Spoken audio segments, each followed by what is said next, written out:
paz e a luz de Jesus nos envolvam hoje e sempre. Hoje nós vamos falar sobre esperança.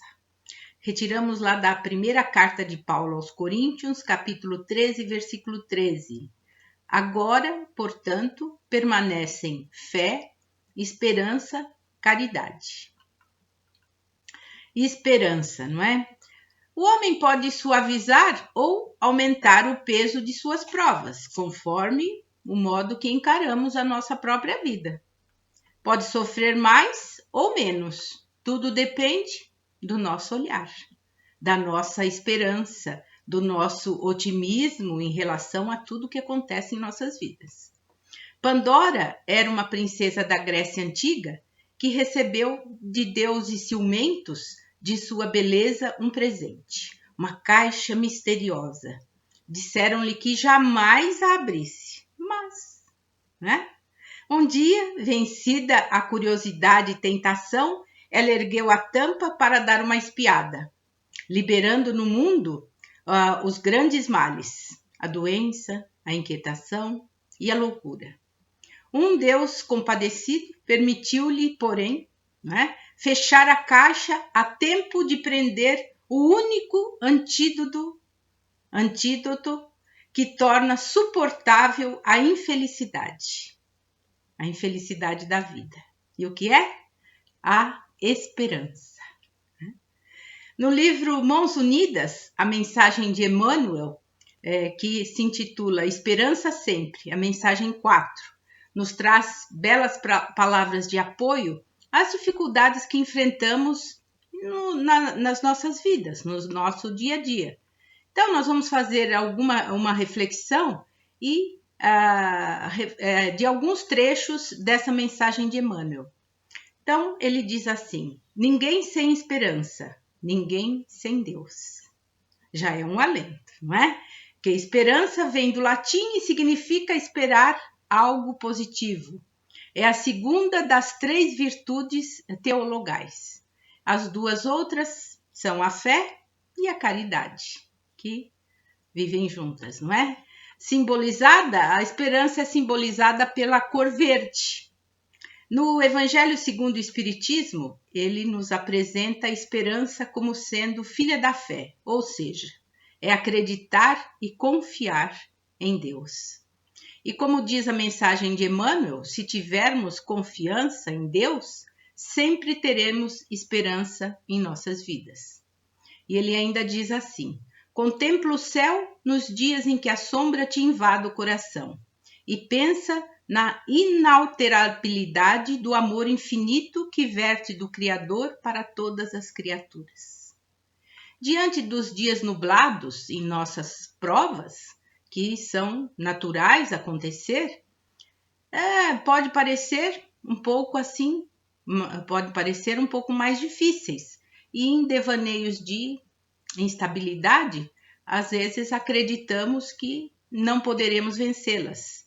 E isso não nos ajuda em nada. Procuremos nos mostrar perseverantes nessas horas, esperançosos, não é? Porque Deus é a luz que nos guia sempre, sempre. Deus está conosco. Então, confiar em Deus é ter a certeza que sempre haverá estrelas nos céus, mesmo que não possamos ver. Ou que o sol ainda brilha independente dos dias nublados. E Emmanuel ainda diz: seja de que espécie for a provação que te amargue as horas, continua trabalhando na sustentação do bem geral. Porquanto, se te ajustas ao privilégio de servir, seja qual seja a prova em que te encontras, reconhecerás para logo que o amor é um sol a brilhar para todos e que ninguém existe sem esperança e sem Deus. Uma verdadeira poesia que Emmanuel nos brinda, não é? Porque quando confiamos em Deus, temos esperança em nossos corações, em nossas almas, e assim vamos sendo perseverantes em tudo aquilo que queremos. No livro Em Torno do Mestre, de Vinícius, ele ainda nos diz, na lição é Fé, Esperança e Caridade. A esperança sugere, a fé concretiza. A esperança desperta nos corações o anseio de possuir luz própria. Conduz, portanto, à fé. Bem-vinda seja a esperança. Bendita seja a fé. Uma e outra espancam as trevas inferiores. Que seria da alma encarcerada na carne se não houvesse esperança e nem fé? Né? Porque trazemos provas, às vezes, difíceis realmente de serem passadas. Mas Deus sempre nos dá um alento, que é a esperança. E as provas que enfrentamos durante a nossa encarnação, durante a nossa vida, ela nos serve para quê? Como escada para os céus. Porque o progresso apenas é alcançado mediante as dificuldades que aprendemos a superar. Porque isso vai nos elevar, vai fazer com que cresçamos espiritualmente. Ter esperança significa possuir a ciência de que esse estágio de nossa evolução é passageiro e que, em seu tempo, de acordo com a nossa individualidade, alcançaremos as estrelas que iluminam o novo estágio da evolução de todos nós presentes aqui nesse planeta. Então, confie e espere sempre pela ajuda da espiritualidade superior e amiga, pois independente da nebulosidade de sua consciência, eles estarão sempre prontos a nos auxiliar no nosso crescimento espiritual. Porque ninguém está sozinho nessa jornada. Deus nos mandou os nossos mentores individuais, os nossos protetores, nos mandou a Jesus, que está sempre conosco, nos trazendo sempre mensagens de esperança, de fé, de que um amanhã será sempre melhor. E essa mensagem de Emmanuel nos lembra que o amor de Deus está sempre conosco e devemos ter esperança, porque esse amor será sempre a nossa luz que vai preencher os caminhos da nossa evolução. Em tudo que fizeres, não poderás esquecer a esperança. Esse anseio de encontrar o melhor nos leva à alegria de bem-estar. Alimenta a nossa esperança em todos os momentos. Faça uma cirurgia moral, uma reflexão dos teus atos e as tuas atitudes. Assim, vai começar a notar as suas próprias imperfeições e a necessidade que tem de mudá-las. Não é?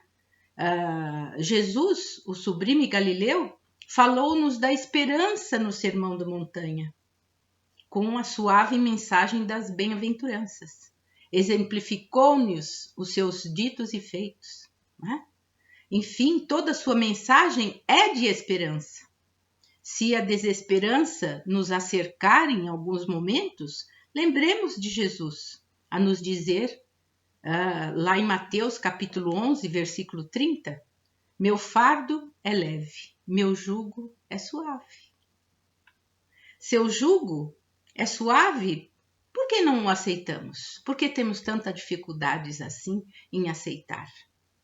Seu jugo são seus ensinamentos, a prática do amor, os deveres da caridade. E muitos vão dizer, não, mas eu consigo já amar o seu próximo mais próximo, não é?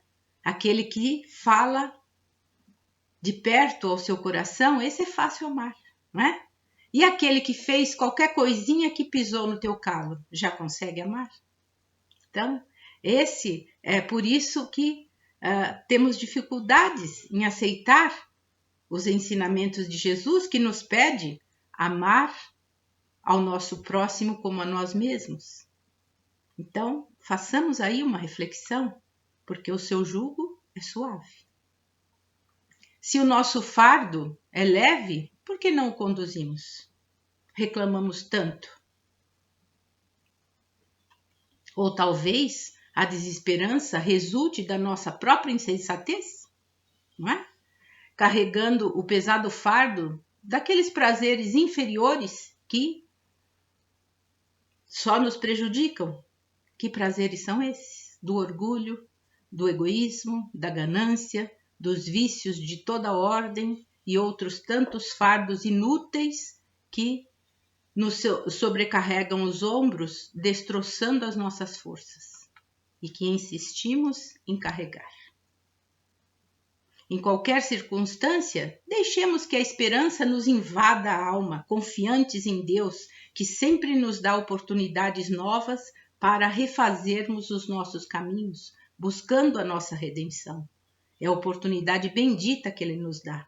A esperança deve ser uma constante em nossas vidas. Esperança nos dias melhores, esperança de realizações superiores, esperança de paz, esperança de conseguir um novo emprego, uma nova colocação. E narra-se que um homem, um monge, ele vivia na mendigância, sem abrigo, recolheu-se numa gruta para um repouso noturno, numa bela paisagem banhada pelo luar. Uma verdadeira poesia isso. Adormeceu, veio o bandido e lhe tirou a capa que utilizava como cobertor, como agasalho.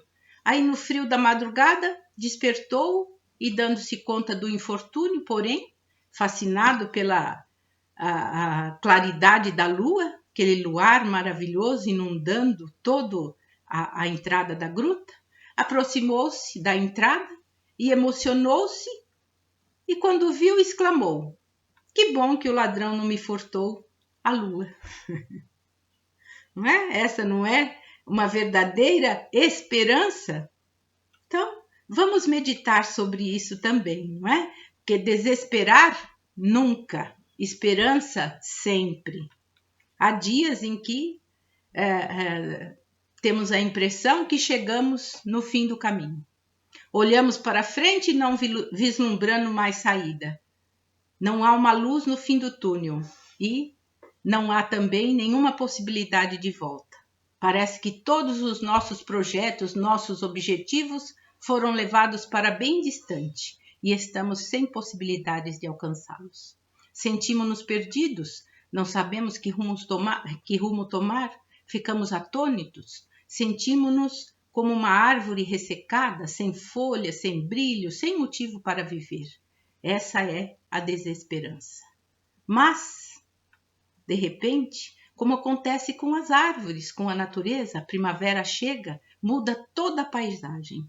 As árvores se enchem de brotos verdes e logo estarão cobertas de flores e folhas, assim como nós, não é? Como o monge lá na entrada da gruta. Vislumbramos aquela lua, aquele sol maravilhoso inundando o nosso ser. Essa é a esperança. Essa é a esperança, porque tudo volta a sorrir na nossa vida. E assim, essa chama da esperança reacende o nosso íntimo, os nossos sonhos desfeitos são substituídos por outros anseios. Nossos objetivos se modificam e o entusiasmo invade a nossa alma. Isso é a esperança voltando, porque ela sempre volta. Nós podemos nos deixar abater um pouquinho, mas ela existe dentro de nós, ela está em nós, porque Deus habita dentro de nós e nos dá todas essas possibilidades de nos melhorar a cada dia. Reflitamos na esperança, que a paz e a luz de Jesus permaneçam entre nós.